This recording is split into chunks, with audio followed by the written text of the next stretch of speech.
आणि हे जे आपण जे कलाकार घडवलेले आहेत म्हणजे त्यांची एक यशस्वी कारकीर्द. नमस्कार मित्रांनो, यवतमाळकरांच्या कलावंतांना सुवर्ण संधीची ही वेळ आलेली आहे.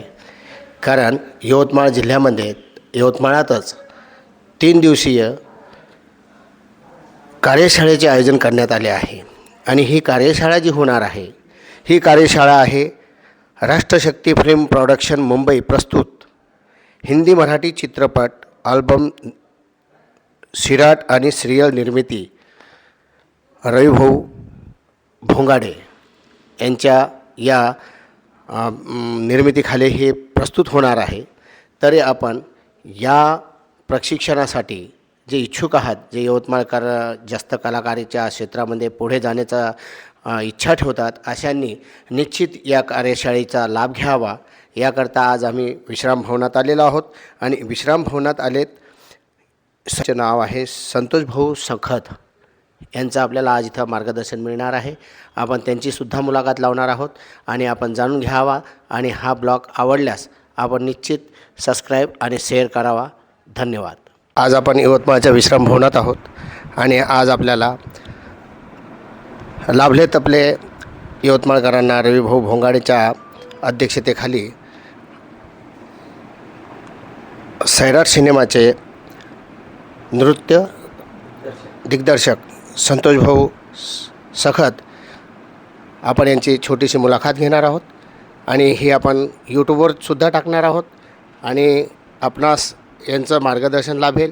जे आपले यवतमाळातले जे हौशी कलावंत आहेत, ज्यांना कलेबाबतीत प्रेम आहे, ज्यांना काहीतरी आपल्या जीवनात करायचं आहे, अशांना यांचं मार्गदर्शन मोलाचं ठरणार आहे. तर आपण सरांचा थोडक्यात परिचय जाणून घेऊ आणि त्यांची छोटी मुलाखत लावू. धन्यवाद. नमस्कार सर.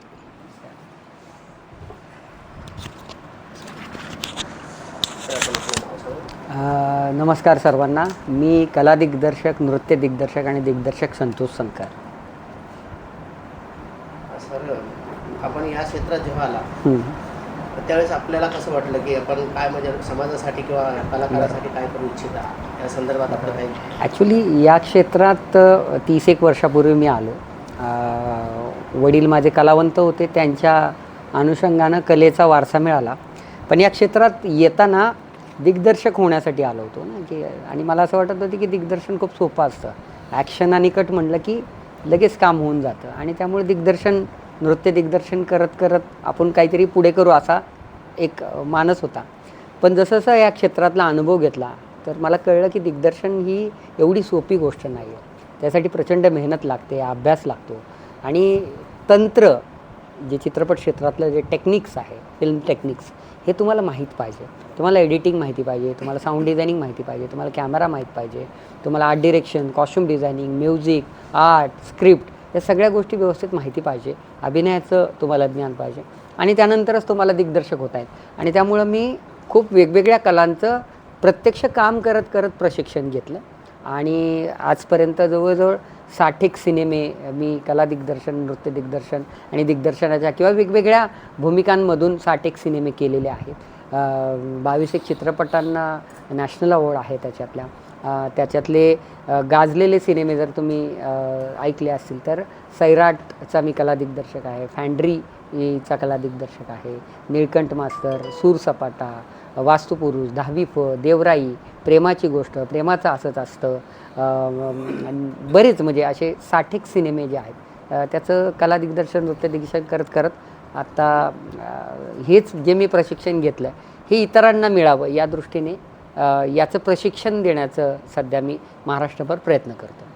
आपण यवतमाळाचं निवड नाही, मी हे महाराष्ट्रातले 36 जिल्ह्यांमध्ये प्रत्येक ठिकाणी हे प्रशिक्षण घेतो आहे. त्याच्यापैकी यवतमाळ एक महत्त्वाचं ठिकाण माझ्या दृष्टीने होतं. सुरुवातीतून केली?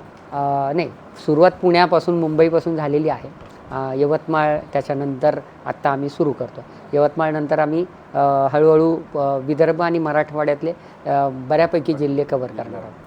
आणि हे जे प्रशिक्षण होणार आहे 3 दिवस होणार आहे? हे 3 दिवसांचं प्रशिक्षण आहे. हे प्रशिक्षण त्याचं स्वरूप असं आहे की तुमच्या डोक्यात एखादी सिनेमाची कल्पना येण्यापासून तुमचा सिनेमा पडद्यावर लागेपर्यंत जी प्रक्रिया असते पूर्ण चित्रपट निर्मितीची, ती अनेकांना माहीत नसते.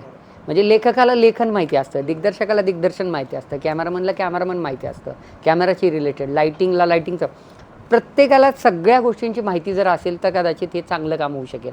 आणि त्यामुळं कथा, पटकथा, संवाद, लेखन, दिग्दर्शन, कला दिग्दर्शन, नृत्य दिग्दर्शन, साऊंड डिझायनिंग, एडिटिंग, VFX म्हणजे प्री प्रोडक्शन, प्रोडक्शन आणि पोस्ट प्रोडक्शन अशा 3 टप्प्यात सिनेमा बनतो. हे सगळ्या गोष्टी आम्ही त्याच्यामध्ये शिकवतो. आणि सिनेमा बनवल्यानंतर तो कुठं वितरित केला जातो, त्याचं मार्केटिंग काय, त्याचं डिस्ट्रीब्युशन काय, तो रिलीज कसा करायचा, त्याचं प्रमोशन कसं करायचं, कुठे करायचा, त्याचं मार्केट नेमकं काय आहे, इंडियन मार्केट नेमकं काय आहे, हॉलिवूडचं मार्केट नेमकं काय आहे, बॉलिवूडचं मार्केट नेमकं काय आहे, साऊथ इंडस्ट्रीचं मार्केट नेमकं काय आहे, या चित्रपट क्षेत्रामध्ये नेमकी कुठं कुठं संधी आहे काम करण्याची.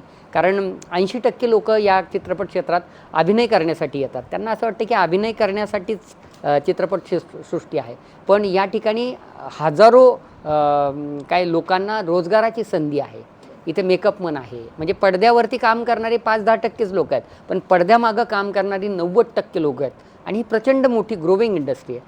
60,000 करोडचा बिझनेस टर्नओव्हर करणारी ही जी काही इंडस्ट्री आहे, ही भारतात म्हणजे जगामध्ये, भारत हा प्रोडक्शनमध्ये जगात नंबर 1 वरती आहे. भारतामध्ये दरवर्षी 3,500पेक्षा जास्त सिनेमे रिलीज होतात आणि हा जगातला सगळ्यात मोठा आकडा आहे. आणि त्यामुळं अख्ख्या जगाचं मेन मार्केट हे भारत आहे. आणि भारतातलं मेन मार्केट महाराष्ट्र आहे. महाराष्ट्रातलं मेन मार्केट पुणे, मुंबई आणि इथल्या सगळ्या. तर आपण मार्केटच्या खूप जवळ आहे, पण त्याचा लाभ सर्वसामान्य घटकांपर्यंत पोहोचत नाही. ती संधी सर्वसामान्य लोकांपर्यंत पोहोचत नाही. कारण याची उद्योगनगरी मुंबई, पुणे झाली आहे किंवा काही ठराविक सिटीजमधनं हे सगळं होतं आहे. इंडस्ट्री तिकडेच, इन्स्टिट्यूट तिकडेच, सगळं काम तिकडेच. त्यामुळे ह्या सगळ्या भागामधल्या लोकांना त्यापासून कला असून, त्यांचं कर्तृत्व असून, त्यांच्याकडे कार्यक्षमता असून वंचित राहावं लागतं आहे. आणि त्यामुळे हा भाग निवडला की या भागातल्या विद्यार्थ्यांना जास्तीत जास्त ह्या सगळ्या संदर्भातलं तांत्रिक प्रशिक्षण देऊन आपण त्यांना तयार करावं. आणि जी इंडस्ट्री मोठ्या म्हणजे काय म्हणतात ज्याला वाहणारी नदी आहे आणि त्याच्यामध्ये तुम्हाला पद मिळतं, प्रसिद्धी मिळते, पैसा मिळतो, ग्लॅमर मिळतं, सगळं काय मिळतं. मग ते सगळ्या काही विशिष्ट लोकांना आणि विशिष्ट शहरातल्या लोकांना मिळण्यापेक्षा आपल्याही सगळ्या लोकांना मिळावं या दृष्टीने आम्ही या ठिकाणी प्रशिक्षण शिबिर घेतो. सुरुवातीला तर सर तुमचा कौतुक या करता करतो कारण आमच्या विदर्भावर होणारा जो अन्याय आहे, म्हणजे विदर्भात जो अन्याय होतो तो फक्त कला क्षेत्रातच होतो अशातला भाग नाही, अनेक क्षेत्रात होतो. कारण आमच्या विदर्भाला डावलल्या जातात. जी काय असेल ते जसं आपण आत्ता सांगितलं की सगळ्या गोष्टी तिकडेच जातात. तर आमचा जो विदर्भाचा जो कलावंत आहे, आपण पर्टिक्युलर याच्यावर बोलू तर त्याचं कसं त्याचं शोषण होतं ना कलाकारांचं. तुम्ही ज्यावेळेस यवतमाळ जिल्हा मेन निवडला त्याकरता तुमचं अभिनंदन आमच्या पूर्ण कलाकार यवतमाळकरांच्या वतीने आम्ही करतोय. आणि यानंतर तुम्ही जे प्रशिक्षण देणार आहात तर हे प्रशिक्षण तुम्ही स्वयं देणार आहात 3 दिवस. हो. यात कसं काय असणार आहे? हे 3 दिवसाचं प्रशिक्षण शिबिर आहे. त्याच्या पहिल्या दिवशी आपण प्री प्रोडक्शन शिकवतो. म्हणजे सिनेमा बनवण्याच्या अगोदर एक मोठी प्रक्रिया असते. कथा, पटकथा, संवाद, लेखन, लोकेशन बघणं, ऑडिशन घेणं, कलाकार शोधणं, तंत्रज्ञ शोधणं, त्याचं बजेटिंग करणं, त्या सगळ्या गोष्टींचं परमिशन्स वगैरे सगळं घेणं, हे प्री प्रोडक्शन असतं. ते पण पहिल्या दिवशी शिकवतो. दुसऱ्या दिवशी आपण ॲक्च्युअल प्रोडक्शन म्हणजे शूटिंग ॲक्च्युअल कसं होतं, मग मेकअपमन येतो, हेअर ड्रेसर येते, स्पॉट बॉय येतात, लाईटिंग बॉयज येतात, कॅमेरामन म्हणून जे काही 100, 200, 400, 1000 लोकांचं युनिट येतं आणि ते प्रत्यक्ष शूटिंग करतं. तर ते खूप हार्डवर्क असतं, ते अवघड काम असतं. लोकांना आपल्याला बघताना एखादा सिनेमा असा पटकन चांगला झाला, वाईट झाला असं आपण म्हणतो, पण सिनेमाची प्रक्रिया खूपच अवघड आणि किचकट पण आहे. आणि तेवढी मेहनत, प्रचंड मेहनत करणारी लोक तिथे आहेत. ते आपण तुम्हाला दुसऱ्या दिवशी शिकतो. आणि तिसऱ्या दिवशी पोस्ट प्रोडक्शन शिकवतो की एकदा सिनेमा शूट झाल्यानंतर त्याचं एडिटिंग कसं होतं, त्याचं साऊंड डिझायनिंग कसं होतं, त्याचं colour correction, DI, CC, VFX हे कसं केलं जातं आणि तो सिनेमा कशा पद्धतीने परिपूर्ण करून नंतर तो वितरित केला जातो, रिलीज केला जातो, त्याचं प्रमोशन कसं केलं जातं, त्याचा प्रीमियर कसा केला जातो, रिलीज केल्यानंतर त्याची रिकव्हरी कशी होते, पैसे कुठून येतात सिनेमाला, किती पैसे मिळतात, मग किती सिनेमे जागतिक लेवलवरती प्रॉफिटमध्ये आहेत, किती भारतातले सिनेमे प्रॉफिटमध्ये आहे, किती बजेट लावलं आणि त्याचं किती प्रॉफिट झालं, ते का झालं, का नाही झालं, त्याचं मार्केट ॲनालिसिस पण आपण त्याच्यामध्ये शिकवतो. आणि या सगळ्याच्या माध्यमातून पुन्हा एकदा आपण सगळ्यांना विनंती करतो की सिनेमा ही फक्त मनोरंजनाची गोष्ट नाही, तर सिनेमा हे प्रबोधनाचं सगळ्यात ताकदवर टूल आहे, सगळ्यात ताकदवर माध्यम आहे. तर त्याला मनोरंजनासोबत प्रबोधनासाठी वापरूया. जे संतांनी केलं की संतांनी मनोरंजनाच्या माध्यमातून प्रबोधन केलं आणि प्रबोधनाचं सगळ्यात प्रभावी माध्यम म्हणून जर चित्रपट, सिरियल, वेबसिरीज, यूट्यूब किंवा या सगळ्या माध्यमांना वापरलं तर समाज बिघडण्याऐवजी घडला जाईल आणि समाजाला घडवणारा कॉन्टेंट तयार करू बिघडवण्यापेक्षा. दुसरा प्रश्न सर असा की ज्यावेळेस आपण प्रशिक्षण घेणार आहोत तर जे प्रशिक्षणार्थी येणार त्यांची काही फी वगैरे असणार? हे खरं तर मी खूप सरळ मोफत आणि एकदम माफक छोट्याशा 299 रुपये 499 रुपयाच्या फीमध्ये करतो आणि ती फी पण याच्यासाठी आहे आपण 3 दिवस त्या सगळ्या प्रशिक्षणार्थींना तिथे चहा, नाश्ता, त्यांच्या स्नॅक्स आणि या सगळ्या गोष्टी, त्यांना स्टडी मटेरियल देणार आहोत, त्यांना सर्टिफिकेट देणार आहोत. तिथं कॅमेराचा खर्च आहे, प्रोजेक्टरचा खर्च आहे, लाईटचा खर्च आहे, जी टीम येऊन काम करते त्यांचा खर्च. तर हा सगळा आम्ही वैयक्तिक करतो आहे. हा कोर्स आहे 10 ते 15,000 रुपये मिनिमम. तर तो आपण त्यांना पूर्णपणे मोफत शिकवतो आहे. पण त्या प्रक्रियेचं सभासद म्हणून त्याची एक 299ची फी आहे तेवढंच. जास्त मोठी अमाऊंट नाही, हां. छोटी आहे आणि चांगली आहे. हो. त्यानंतर मग जे प्रशिक्षणार्थी येणार ते निवासी राहणार? नाही, निवासी शक्यतो नाही. इथले आता यवतमाळचे लोक येतील आणि शिकून जातील कारण तो खर्च 5 तासाचा किंवा 8 तासाचा वेळ असेल. हो 5 तास एक दिवशी आपण शिकवतो. सकाळी 10 ते दुपारी 3 वाजेपर्यंत आपला क्लास चालू असतो, 2:30-3 वाजेपर्यंत आणि 5 तास पूर्णपणे आपण 3 दिवस शिकवतो त्यांना. निवड प्रक्रिया वगैरे असेल का? याची निवड प्रक्रिया आहे. आमचा गुगल फॉर्म आहे. तो गुगल फॉर्म भरून म्हणजे साधारण प्रत्येक शिबिराला, प्रत्येक कार्यशाळेला जवळजवळ 700-800 फॉर्म येतात. मग त्यातले आपण 100 फॉर्म सिलेक्ट करतो आणि ते 100 प्रशिक्षणार्थींनाच आपण प्रशिक्षण देतो. काढलेलं आहे ते 100 हां 100 झाले पाहिजे. बरोबर. आणि तिसऱ्या दिवशी मग आपण त्यांना प्रमाणपत्र देतो आणि त्यांचे फीडबॅक्स ऐकतो. त्यांच्यामधून काही आपण टास्क दिलेले असतात. त्यांना काही स्क्रिप्ट लिहिण्यासाठी आपण तर 1-1 मिनटाच्या 2-2 मिनटाच्या स्क्रिप्ट लिहिल्या जातात. तर मग त्यातल्या काही बेस्ट स्क्रिप्ट आहेत ते आपण सिलेक्ट करतो आणि त्याच्यावरच्या काही शॉर्ट फिल्म बनवतो. हां आणि त्यातल्या कलाकारांना सगळ्यांना त्यात संधी मिळते काम करायची. जे आता जसं आपले प्रशिक्षणार्थी आहेत, आपलं 3 दिवसाचं प्रशिक्षण होतं, मग त्यांना त्यात संधी असते. म्हणजे त्या आपण जे फिल्म्स करतो, शॉर्ट फिल्म्स करतो किंवा ज्या वेब सिरीज, यूट्यूब सिरीज करतो, याच कलाकारांना त्यात संधी मिळते. म्हणजे समजा कोणाला कॅमेरा करायचा असेल ते कॅमेरा करू शकतात, ज्यांना स्क्रिप्ट रायटिंग करायचं स्क्रिप्ट रायटिंग करतात, ज्यांना डिरेक्शन करायचं ते डिरेक्शन करतात, अभिनय करायचा ते अभिनय करतात. असं सगळ्याजणांना त्याच त्याच्यामध्ये संधी मिळते. एकंदरीत आपण बेरोजगारांना रोजगार कसा मिळेल एक्झॅक्टली.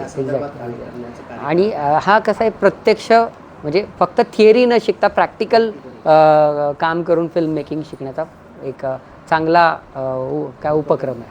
मध्ये एखादा कॅमेरामॅन असेल, एखादा डिरेक्टर असेल, एखादा स्क्रिप्ट रायटर असेल, एखादा एडिटर असेल, असं करत आपण त्याची गोष्ट आहे पण त्यातून त्या फिल्म तयार आणि 100 लोकंसुद्धा त्या 3 दिवसामध्ये मॅनेज करून कठीण जातात. आणि समजा आपण प्रश्न विचारायला सांगितलं 100मधल्या 50 लोकांनी प्रश्न विचारायला सुरुवात केली तर प्रत्येकजण 2-2 मिनटं जरी घेतली ते 100 मिनटं आणि आपण 3च दिवसांमध्ये ही सगळी प्रक्रिया शिकवायची. त्यामुळे खूप टाईम लिमिट आहे. त्याच्या टाईम लिमिटमध्ये ते शिकवून पण झालं पाहिजे आणि त्यांना ते कळलं पण सहज साध्या सोप्या मराठी भाषेमध्ये शिकवलं.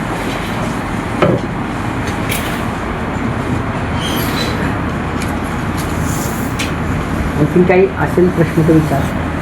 थांबूया.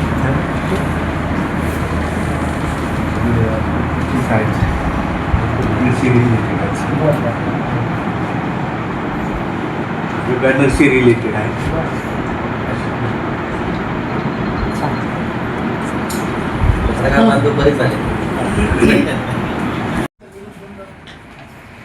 आणि हे जे आपण जे कलाकार घडवलेले आहेत म्हणजे त्यांची एक यशस्वी कारकीर्द त्या ठिकाणी झालेली आहे, एक रोजगार सुद्धा मिळालेला आहे.